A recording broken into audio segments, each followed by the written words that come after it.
Хотын маань гудамжинд хүүхэд багчууд аз жаргалтай тоглож байхыг харах яасан сайхан. Тэртээ 1975 онд энэ газрын уул бүрийнхэн намнаас Эрдэнэ сундарч онгон дагшин байгалийн үзэгслэн цогцолсон зүс ижил зүр гурийн дуу хөгжимдсөн хүндий байлаа. Тэр л цагт энэ хотын суурийг тавих эрмөн зоригтой залуус эх орныхон зүг бүрээс дуулалд нь цуглаж энэ л хотыг бүтээлцэхээр ирсэн юм. Тэр л залуусын нэг нь Нанзад доржийн Нямдэлэг. Хуудас хуудасаар үл мартагдах түүхийн ховор ном мэт үзхийг үзсэн, бүтээхийг бүтээсэн азай буурал Эрдэнэт хотдон ирж хотынхон өргөн чөлөөгөөр алхаж залуу хотыг барьж байгуулахад барилгын цэргийн 4 анги нэгтгэлийн 4,000 гаруй барилгачин дайчид нарнаас нарны хооронд 3 ээлжээр чөлөөгүй ажиллаж ахархан хугацаанд хотын дэд бүтцийг бий болгосон гайхан түүхийг хамтдаа бүтээлцэж цэрэг дайчдыг өдөрдөн хамтдаа хөдөлмөрлөж явснараа тэрээр бахархан хуучлана. Эрдэнэт ширхэн яаж ирсэн тухай гэх юм бол яг хөө цэргийн хүн бол илгээлт гэдэг үү? Тэр чинь энгийн тэр үеийн сургуулийн жоохон залуучуудтай холбоотой юм. Цэргийн хүн бол нэг тушаалынхаа явсаар ирж ирсэн. Тэгэхээр энд цэргийн Эрдэнэтийн бригадаын одоохондоо дарга гээч юмдар ирэхээс өмнө би батальоны даргаар анхны одоохондоо байгуулж босож Эрдэнэ орхон Эрдэнэтийн хар замыг засварлах энэ хамгийн чухал зүйл байсан. Хамгийн чухал. Хоёрдугаарт нь бол Салхит Эрдэнэтийн төмөр зам.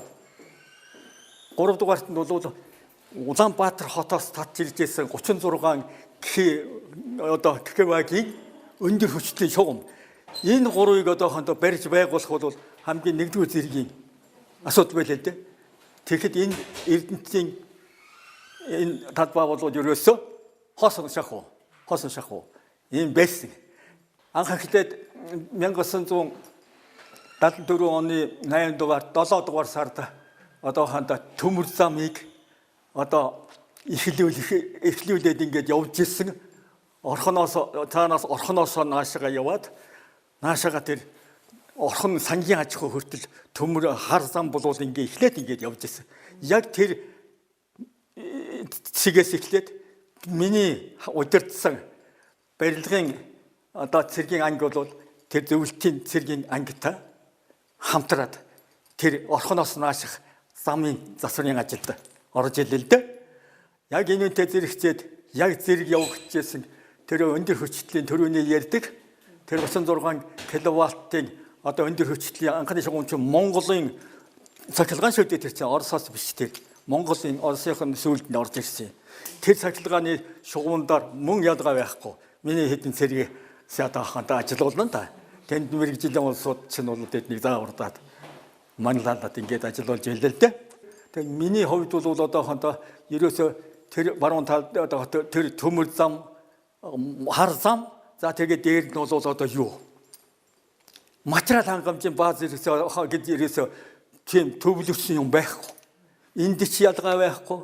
Замд 2-3 одоохондоо хэсэг юудаар одоохондоо бэлэн далайн материал хангамжийн тэн дээр хойноос одоохондоо энд зориултаар илгээсэн бүх төрлийн одоохондоо материалууд тэр бэлэн далайн тоочгоор ирдэг. Тэрийг манай ангийн цэргүүд одоохонд буулгаж авах. Тэднийг одоохондоо тэр цаас уснаас хамгаалсан эскалат юмнууд одоохондоо янз бүр зэгцлэх. За тэгээд наашаага явах том уурын автобус энд тэдэнд том уурын машинуудад ачиж тусалдаг тийм анги л дээ. Ийм маягаар эхэлж ийлээ дээ. Бид нар ч эхэлж ийсэн мал дээр. 1939 оны намар Хөвсгөл аймгийн Цагаан уул сумын Хуйтын өврийн өвлжөөнийхөө харалдаа Хужиртын голд Доржготвын 4 дэх хүү болон төржээ.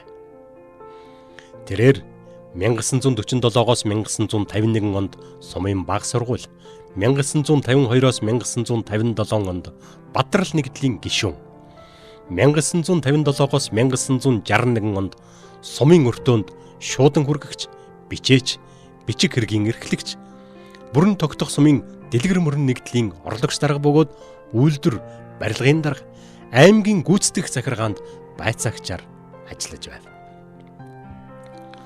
Тэрээр 1961 оны 10 дугаар сард ардын цэргийн алба хааж, салаа, салбар, батальон, хороо, цэргийн барилгын дарга, Монгол ардын хувьсгал намын төв хороонд ажилтан зэрэг албыг хашж байлаа. Ардын аримд командлын итгэмжлэн хариуцсан даалгавар, тушаалыг биелүүлж ирснийг нь үнэлж, олон албан тушаал дэвшүүлэн томилж, төр засгийн зарилгаар 3 одон дэд хурандаа цолоор шагнажээ.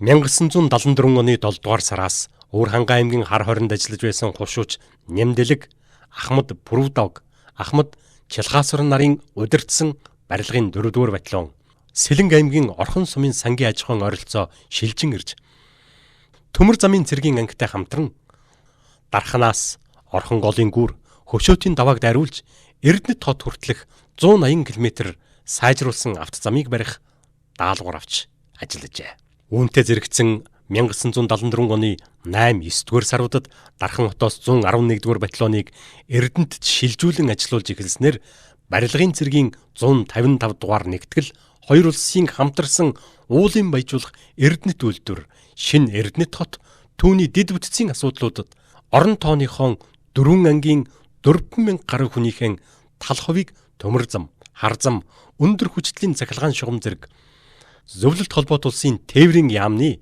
Монгол дахь барилгын 15 дугаар удирдах газарт, мөн Зөвлөлт холбоот улсын цахилгаан жуулалтын яамны Дархан хот дахь электрострой удирдах газарт үлдэх 2000-аас 2500 хүнийг Зөвлөлт холбоот улсын хүнд үйлдвэрийн яам, өнгөт металлургийн үйлдвэрийн газар ажилуулах болов.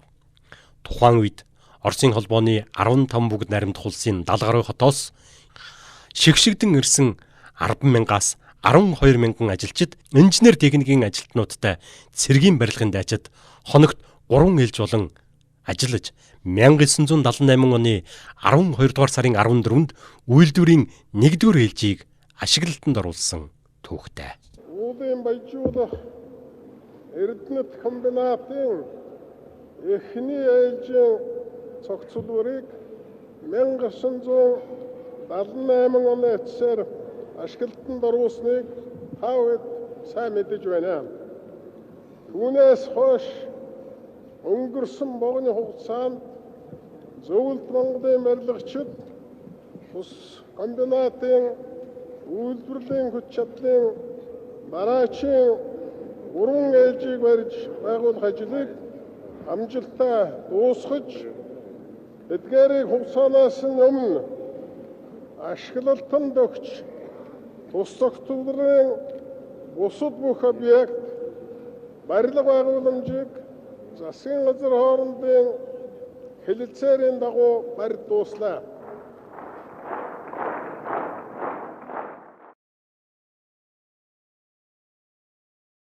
Мянга 1974 оны 8-9 дугаар саруудаас эхлэж 111, 110 дугаар ангиуд Эрдэнэтэд шилжин ирж, хүмүүсийн шинэ хот, үйлдвэрийн анхны ээлжийн барилгууд болох үйлдвэрийн бааз, материал хангамжийн бааз, Орос Монголын цэргийн хотхон илгээлтийн эзэд сайн дурын ажилчид мэрэгжилтний байр сууцыг барьж эхэлсэн юм. 1975 оны эхээс үйлдвэрийн барилгын удирдах ерөнхий газрын харьяа 1, 2, 3, 4 дугаар удирдах газрууд авто тээврийн комбинат, тусгай удирдах газар зэрэгт Эрдэнэт дэх 2 анги хүмүүсийн хуваарлан мэрэгжилтнүүдтэй хамт олон тооны баригад хэсгүүд болж ажилласан юм. Тус ангиуд 1975 оны 1-р улирлаас шинээр баригдсан байр казармд байрлаж, халуун устай, боловсон гал тогоотой клуб, соёлын газартай болж хүмүүсийн сургууль комбинатад богино хугацаагаар суулгаж барилгын мэрэгжил эзэмшүүлж эхэлсэн түүхтэй. За Зөвлөлт холбоот улсын одоохон засгийн газар, Зөвлөлт холбоотын коммунист намын төв хороо одоо энд бол асар их том одоо анхаарал тавьж ингэж байсан байхгүй юу? Монголын болоод ерөөсө бүх яам, бүх тусгай газар, тэгээд Монголын засаг намын одоо байгууллага тэр аяараа бол одоо энд одоо анхаарал тавьж ирсэн. Тэр их хүчин зүтгэлийн ачаар бол одоо 6 сарын өмнө гэж зарим ярьдгийн зарим жилийн ч өмнө гэдэг юм. Энэ хугацааг бол тэгээ 6 сарын өмнө. Тэгэхээр хамгийн гол нь бол тэр их олон барилгын одоохондоо 70 гаруй хувийн онц дүнтэй. Тэндийн дээрс тэнд одоохондоо тэгж хоошоогоо суух тийм юм бол байгаагүй. Тэгэхээр тэр Чагшаавын удирдсан одоо тэр юуны зөвлөлтийн одоохондоо мэрэгжилтэн барилгын болоод одоо инженер техникийн ажилтнууд инженер техникийн хичээн одоохондоо ерөөсө эднэр бол ямар их одоохондоо өндөр одоо шаардлагын дор тэр Чагшаага бол одоо цэргийн одоо хүний хувьд бол ми одоо хэлэхэд бол жинхэнэ одоо Оросын алдартай жанжин одоохондоо нөгөө тхийн гэж байлээс одоо Жөөхөн маршал тэр Жөөхөн шиг хүн байсан. Тэр энэ хүн бол одоохондоо энэ дээр нь л одоохонд юу яачих юм бол тэр Жөөхөн тэрнээс ч илүү агуу хүн юм аа гэж одоо бодогдохоос арга байхгүй. Тийм агуу хүн байлээ шүү. Цэвэнга навна хэн хоёр хотын дарга нартай бол үнэнхээр одоохонд бид яг тэр улсууд бол нэг сайн тал бол ерөөсө бид нарыг энэ армийн хэдийн за ямар хамаатай бид бол одоо өөрснийхөө энэ иргэдээ энэ залуучуудаа энэ соёл урлагийнхаа байгууллагыг хариуцсан гэсэн тийм одоохондоо юу байгаагүй.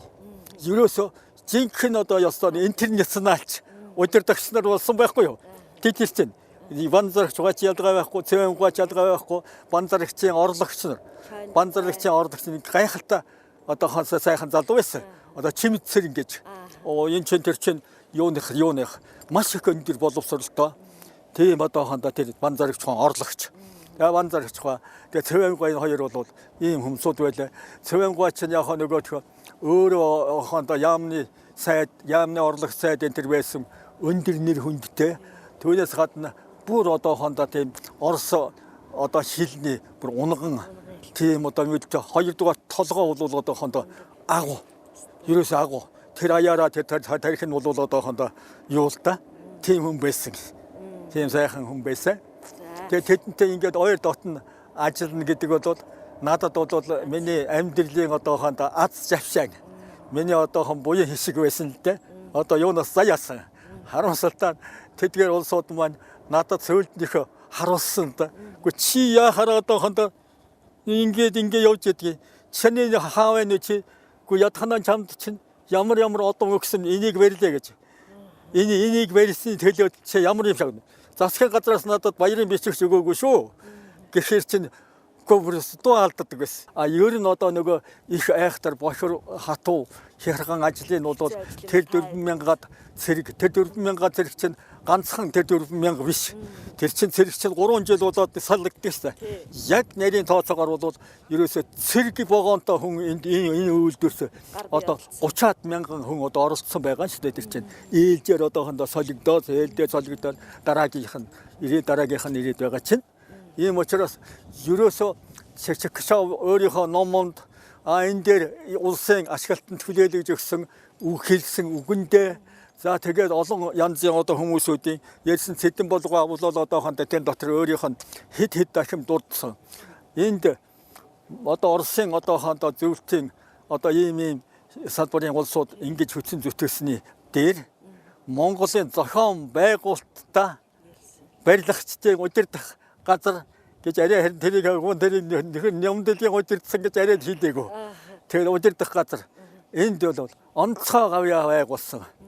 Энийг ард түмэн хязгаарч мартах ёсгүй гэд ингэж хэллээ шүү. Эрдэнэт үйлдвэрт ажилчин ажилуулах тухай манай засгийн газрын 330 дугаар тогтоолд энд ажиллах 4000 хүний мянгаыг нь эвлийн илгээлтээр мөн 1000 хүнийг хөдөлмөр цалин хөлсний улсын хороо 2000 хүнийг барилгын цэргээс гаргаж ажилуулна гэж заасан байв.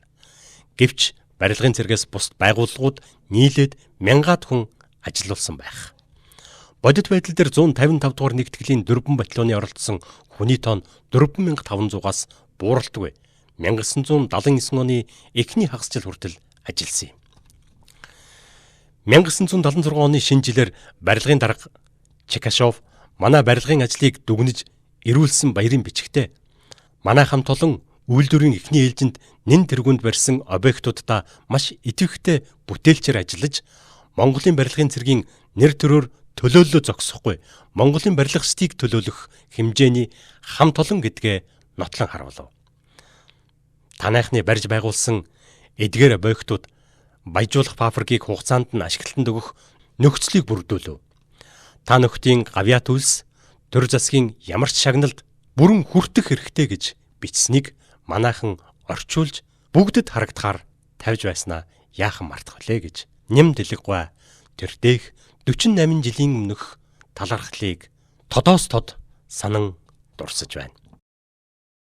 Нанзад Доржийн Нэм Дэлэг 1974 онд барилгын цэргийн удирдах ерөнхий газраас Эрдэнэтийн бүтээн байгуулалтад ажиллах үүрэг даалгавар авч ирж байсан он жилүүд. 1974 онд Эрдэнэтэд зөвлөлтийн 1000 гаруй мэргэжилтэн гэр бүлтэйгэн эдгээрээс 800 зөвлөлтийн армийн зохион байгуулалттай барилгачид байлаа. Мөн онд Монголын барилгын цэргийн 850, Эвлийн илгээлтийн 238 хүн, орон нутгийн 100 гаруй иргэд эрцгээж байв. Бараг 5 дахь өдөр бүр зөвлөлтөөс дарханд ирэх галт тэргээр хэдэн 10 мэргэжилтнүүд ирж тэд нар автобусаар Эрдэнэтэд ирдэг байлаа. Эрдэнэтэд ажиллаж байсан анхны барилгачид хотоос ирсэн Эвлэлийн анхны илгээлтийн эзэд 57 залуусыг 1957 оны 8 дугаар сарын 24-ний өдөр Эрдэнэтэд ирэхэд бид онцгойлон баяртайгаар угтцгаасан юм. Тэд нар дархнаас туг дарцаг лоозонгоор чимгэлсэн автомашинаар автобусаар Эрдэнэтийн геологчдын тосгонд эрцгээсэн юм аа. Өнөөдөр одоо 85 насныхаа ойтой золгож байгаа өдөрдөө энэ чинь жилдээ энэ. Ингэхдээ яах вэ гэхээр чинь энэ хугацаанд одоо хань ижилтэйг одоо хандаа танилцад тэр маань одоо хандаа хүн эмнэлгийн мэргэжлийн хүн байсан. Тэгээ намайг дагаад одоо хандаа энэ цэрэг дайчдын эрүүл ахуйн төлөө бол одоо хандаа өөрийнхөө хүч чадлаа хайрлахгүй дайчлан ажиллаж байсан тийм давааж өгөж ийм эмч хүн байсан гэж тийм ээ. Энэ бид хоёрын дундаас одоо хандаа 6 хүүхэд одоо төрсөн 3 охин 3 банд эдгээр хүүхдүүдийн маань одоо хандаа үр ашнаар өнөөдөр одоо хандаа 60 жилийн дараа гэхэд чинь өнөөдөр би ганц би 1961 онд 62 онд цэрэгт ирсэн хүн чинь өнөөдөр 50 хүн болсон байх юм аа. Бүхэл бүтэн одоо хандаа ийм одоо овг өсөд болсон байна. Өдөөд Баатар хот болсон байна. Одоо тэгээд энэ Баатар хотоо ёстой 2 дахь удаагийн Баатар одоо хот болгохын төлөө одоо хандаа их амжилт гаргаараа. Эрүүлийн сайн сайхныг хүсье гэж ингэж. Монгол улсын засгийн газар барилгын удирдах ерөнхий газрын томилолт албан тушаалаар 1974-өөс 1980 онд Эрдэнэт цогцлборын бүтээн байгуулалтад цэрэг дайчдаа удирдан чиглүүлэн ажиллаж байсан Нанзад Доржийн Нэм Дэлэг Москва хотод инженерийн цэргийн академи төгсөж ирснээс хойш барилгын цэрэгт батальон хороо нэгтгэлийн захирагчаар ажиллахдаа эх орны барилгын салбарт өрнөж байсан бүтээн байгуулалтуудын тэргүүлэх объект Эрдэнэт үйлдвэрийн барилга, Эрдэнэт хот, засмал зам, төмөр зам, ус дамжуулах хоолой, өндөр хүчтэлийн шугам өртөөнүүд зэрэгт барилгачин дайчдтайгаа мөр зэрэгцэн ажиллаж байсан түүхтэй. Цэргийн байгууллагад 27 жил ажиллаж 1982 онд гавьяаныхан амралтанд гарснаас зах зээлийн шилжилтийн үеийн он жилүүдэд улсын болон хувийн аж ахуйн салбарт 20 жил ажиллажээ. Эрдэнэт үйлдвэрийг цогцлоох ажилд 4,000 цэргэн удирдан оролцсон түүний хөдөлмөр зүтгэлийг зөвлөлт холбоот улсын хөдөлмөрийн гавьяаны улаан тугийн одон, цэргийн гавьяаны одон, бусад медалиуд Монгол улсын төрийн дээд алтан гац одонгоор шагнаж. Нанзад Доржийн Нэм Дэлгийн 6 хүүхэдтэй. Хүргэн, бэр, ач, зээ, ачинцар, зээнцрүүд нийлээд 50 гаруй ам болж бүхэл бүтэн нэгэн отог болжээ. 40 шахам жилийн ажил хөдөлмөрөөрөө улс их орныхон бүтээн байгуулалтад зориулж одоо амьдралынхаа туршид суралцсан мэдсэн зүйлээ захиас болгон үр хоочдоо үлдээхэр номон туриуж байна. Ажилсаг хөдөлмөрч хүмүүний ярих, бичих түүх их. Үнэн түүхийг хийж бүтээсэн хүн ярьдаг.